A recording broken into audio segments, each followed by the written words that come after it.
श्री सीता रामचंद्राय नमः, श्री राधा कृष्णाय नमः, श्री हनुमते नमः, श्री गुरुवे नमः, श्री समस्त आत्मदेवताय नमः। सभी भक्तों के हृदय में विराजित उस सच्चिदानंद परमात्मा को दंडवत प्रणाम। भूत पिशाच निकट नहीं आवे, महावीर जब नाम सुनावे। नासै रोग हरे सब पीरा, जपत निरंतर हनुमत वीरा। इस संसार में मनुष्य की मृत्यु दो प्रकार से होती है। एक जब उसकी उम्र पूरी हो जाती है या ईश्वर द्वारा प्रदत्त समय पूर्ण हो जाता है, तब कोई भी कारण बन उसकी मृत्यु हो जाती है। दूसरे प्रकार की मृत्यु होती है अकाल, जो समय पूर्ण होने के पूर्व ही किसी दुर्घटना या आत्महत्या के कारण होती है। किसी एक्सीडेंट में, पानी में डूबने, आग से जलने, ऊंचाई से गिरने, आत्महत्या करने से जो मृत्यु होती है वह अकाल मृत्यु कहलाती है। अकाल मृत्यु वाला व्यक्ति अपनी तात्कालिक भौतिक देह को तो छोड़ देता है, किंतु उसका सूक्ष्म शरीर ऊर्जा के रूप में यहीं वातावरण में विद्यमान रहता है, जिसे हम भूत प्रेत पिशाच चुड़ैल इत्यादि के नाम से संबोधित करते रहते हैं। इस अवस्था में मनुष्य तब तक रहता है जब तक कि ईश्वर द्वारा प्रदत्त समय पूर्ण नहीं हो जाता।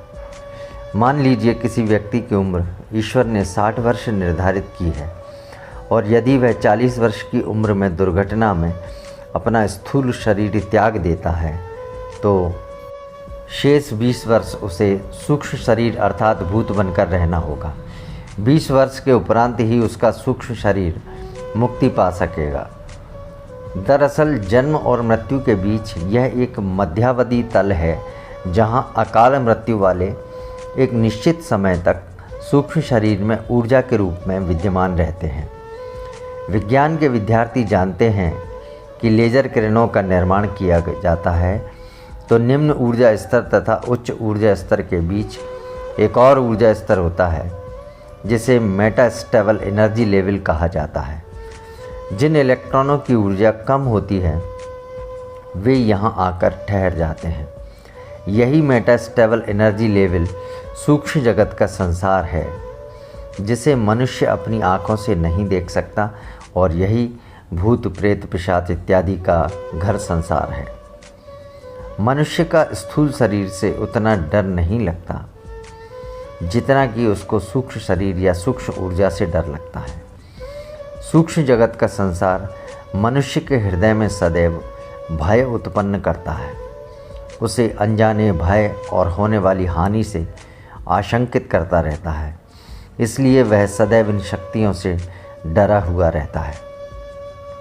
इसीलिए श्री तुलसीदास जी ने लिखा है कि जो व्यक्ति श्री हनुमान जी का नाम स्मरण करता है, उसके चारों ओर ऊर्जा का एक विशेष प्रकार का ऑरा बन जाता है, जिसके कारण सूक्ष्म शरीर वाली यह ऊर्जाएं आपके पास नहीं आ पाती और आपको कोई नुकसान नहीं पहुंचता। जिस प्रकार बिजली के तारों को छूने पर करंट लगता है, ठीक उसी प्रकार भूत प्रेत नाम की ऊर्जाओं को श्री हनुमान जी के नाम से झटका लगता है, क्योंकि श्री हनुमान जी अतुलित बल के धाम हैं। तीनों लोकों की शक्तियाँ उनके आगे निर्बल हैं, फिर भूत पिशाच की तो बात ही क्या है। विज्ञान भी सिद्ध कर चुका है कि मंत्रों और शब्दों के उच्चारण से एक विशेष प्रकार की सकारात्मक ऊर्जा विकसित होती है, जो नकारात्मक ऊर्जाओं को पास नहीं फटकने देती। वर्तमान में मनुष्य जीवित आदमी से उतना नहीं डरता जितना कि मरे हुए आदमी से। मरे हुए आदमी का भय उसके अंतर्मन में समाया हुआ है, जिससे उसे हानि का खतरा सदैव सताता रहता है। संत श्री तुलसीदास जी को तो श्री हनुमान जी का पता एक प्रेत ने ही बताया था, ऐसा श्री रामचरितमानस में उल्लेख है। इसका अर्थ है कि सूक्ष्म ऊर्जाएं अर्थात भूत प्रेत पिशाच कुछ अच्छी भी होती हैं और कुछ बुरी भी, किंतु यहाँ चौपाई में दुष्ट आत्माओं से आशा है।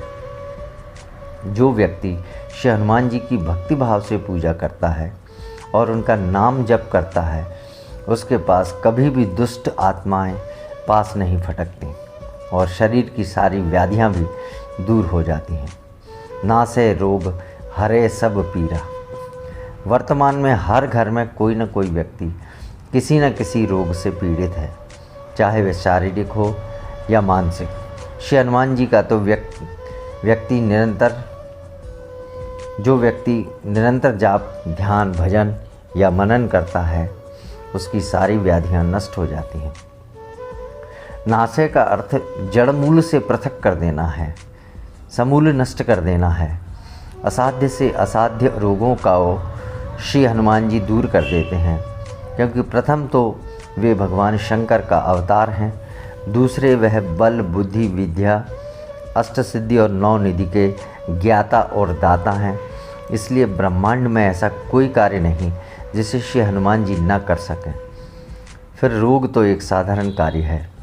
श्री तुलसीदास जी ने विनय पत्रिका में भी लिखा है, अघटित घटन सुघट विघटन, ऐसी विरुदावली नहीं आन की, सुमिरत संकट सोच विमोचन, मूर्ति मोद निदान की।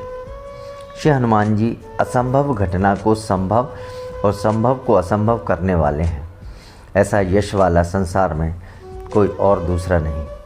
श्री हनुमान जी की आनंदमयी मूर्ति का स्मरण करते ही सारे संकट और शोक मिट जाते हैं।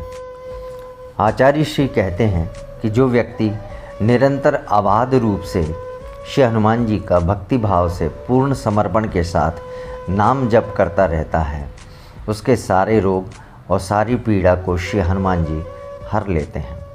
फिर चाहे वह रोग या पीड़ा शारीरिक, आर्थिक या मानसिक किसी भी प्रकार की हो। नाम जप में निरंतरता अनिवार्य है। निरंतरता न होने पर कार्य सिद्ध होने में विलंब होता है, जिससे मनुष्य की आस्था टूटने लगती है। मैंने किसी संत से एक कहानी सुनी है जो इस प्रकार है।